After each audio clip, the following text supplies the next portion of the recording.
ప్రభు యొక్క ఘనమైన నామాన్ని బట్టి ప్రతి ఒక్కరికి వందనాలు చెల్లిస్తూ ఉన్నాను.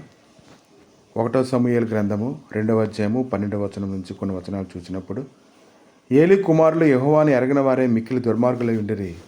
జనుల విషయమై యాజకులు చేసి వచ్చిన పని ఏదనగా, ఎవడైనాను బలిపశువును వధించిన మీదట మాంసం ఉడుకుచుండగా యాజకుని వారు 3 ముండ్లు గల కొంకిని తీసుకుని వచ్చి బొరుసులో కానీ, తపేలలో కానీ, గోనెలో కానీ, కుండలో కానీ అది గుచ్చినప్పుడు ఆ కొంకి చేత బయటకు వచ్చినదంతా యాజకుడు తన కొరకు తీసుకొనును. షిలోహుకు వచ్చు ఇశ్రాయేలు అందరికీ వారు ఇలాగను చేసి వచ్చిరి.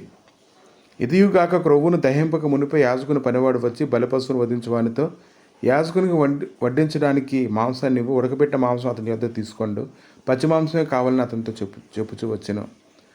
ఈ క్షణమందే వారు క్రొవ్వును దహింతురు. తర్వాత నీ మనసున వచ్చినంత మట్టుకు తీసుకొని వచ్చునని వానితో మనసు చెప్పిన ఎడ్ల వాడు అలాగ వద్దు, ఇప్పుడే ఇవ్వలను, లేని ఎడ్ల బలవంతం చేత తీసుకుంది నన్ను.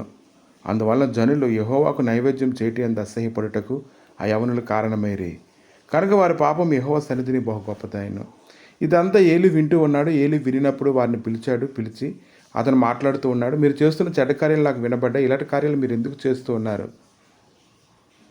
మీరు ఇంకా ప్రత్యక్ష గుడారపు యొద్ద ద్వారం దగ్గరికి వచ్చి సేవ చేయడానికి వచ్చే స్త్రీలతో మీరు వేరే విధంగా జీవిస్తూ ఉన్నారని అతడు హెచ్చరిస్తూ ఉన్నప్పటికీ కూడా వారైతే అతని మాట అయితే వినలేదు. ఏలీ అయితే ఎంతో చింతపడుతూ ఉన్నాడు.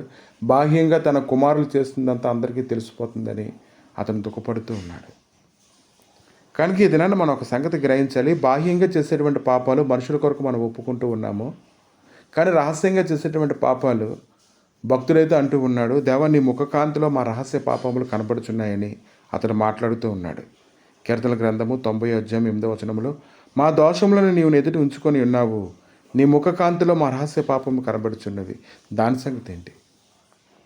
దేవుడైతే తన అద్వితీయ కుమారునిగా పుట్టినందు విశ్వాసం ఉంచి ప్రతివాడు నశింపక నిత్యజీవం పొందినట్లు ఆయన అనుగ్రహించినందుకు మనం ఎంతో కృతజ్ఞత కలిగి ఉండాలి.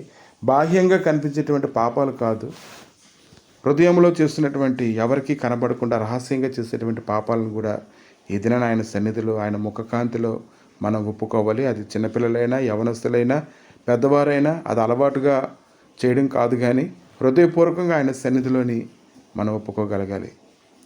కీర్తన గ్రంథము 90వ అధ్యాయం 5-6 వచనాల్లో, వరద చేతనైనట్టు నీవు వారిని పారగొట్టి వేయగా వారు నిద్రింతురు, ప్రొద్దున వారు పచ్చగడ్డి వల్ల చిగురింతురు, ప్రొద్దునది మొలిచి చిగురించును, సాయంకాలం అది కోయబడి వాడబారును.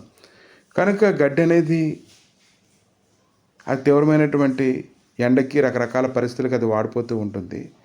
అలాగే ఈరోజు మన జీవితాన్ని కానీ మనం సరిగ్గా ఉపయోగించుకోకపోతే ఇంకా మన దినాలన్నీ నిట్టూర్పుతోనూ బాధలతోనూ అనుభవించవలసి వస్తూ ఉంటుంది. ఇశ్రాయేలు జనాంగం అయితే చాలా సంవత్సరాలు ప్రభు నడిపిస్తూ ఉన్నప్పుడు ఎంతగానో మూలుగుతూ, సనుగుతూ, గొనుగుతూ వారైతే జీవించారు. కానీ దేవుడు తమ మీద ఎంతో కోప్పడిపోతున్నాడని వారు ఆలోచన చేసుకున్నారు. కానీ ఒకటైతే ఆలోచన చేసుకోలేదు, తాము ఎలా జీవిస్తున్నామో, బాహ్యంగా జీవించే జీవితంలో చేసేటువంటి తప్పులు, రహస్యంగా జీవించేటువంటి జీవితంలో చేసే తప్పులు కూడా ఆయన ముఖకాంతిలో కనబడుతున్నటువంటి గ్రహింపు ఉన్నట్లయితే వారు ఖచ్చితంగా ఆయన సన్నిధిలో సాగిలపడే ఉంటారు.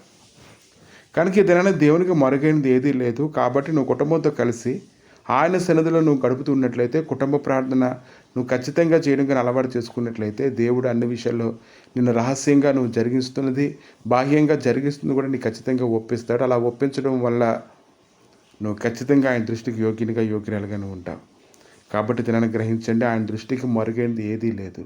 ప్రభా మీ దయగలిగిన నస్తాలకు అప్పగించి స్తుతిస్తుండగా, ప్రభా నువ్వు గొప్ప కార్యాలు జరిగించడానికి శక్తిమంతుడు కనుక నీ గాయపడిన నస్తాలకు అప్పగించుకుంటుండగా, ప్రభా నీవే నడిపించి బలపరిచి కృప చూపి సమాధానం అనుగ్రహించి మహిమ సన్నిధిని నింపి నడిపించమని, మీరే మహిమగంత ప్రభావాలు పొందమని, దేవా నువ్వు మాట్లాడే ప్రతి మాటకు లోబడ్డానికి కావాల్సినటువంటి కృప దయచేయండి ప్రభా. కృప దయచేయండి నాయన. ఒప్పింపజేసేటువంటి నాయన నీ హృదయము తండ్రి మాకు అనుగ్రహించి నాయన బలపరచమని, స్థిరపరచమని, అభిషేకంతో నింపమని యేసు నామములు అడిగి వేడుకుంటున్నాము తండ్రి. ఆమేన్.